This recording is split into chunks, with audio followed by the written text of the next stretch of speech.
So are name actors losing their value? No, this is totally false. They are not. They still have tons of value, especially if they became famous before the 2000s. In fact, the real problem is that we're not making enough new stars.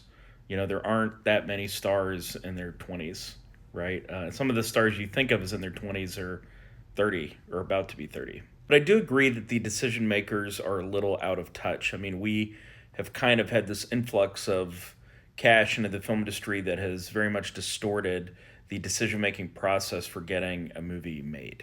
Now that that cash has gone away, everything is sort of adjusting, and we're seeing sort of new pressures on what results in a movie getting a green light. One of the biggest mistakes is that we have really started only making a handful of types of movies, and really to have a strong ecosystem with a very, very diverse audience. And I'm not just talking about racially and culturally. I'm talking about in terms of age. That's where we don't have enough diversity in our audiences.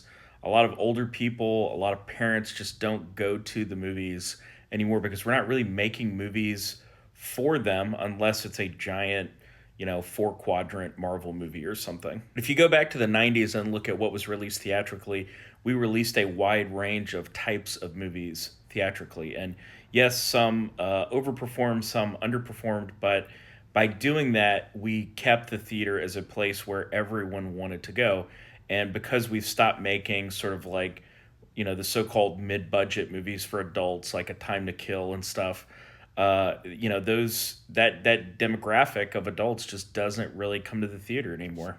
Right now, we're going through a time of contraction. We're going through a time of change, and I think you were going to see the powers that be rediscovering what made the cable package great, what made theatrical strategy great in the old days, and you're going to see a lot of like rediscovery of older wisdom about the film industry.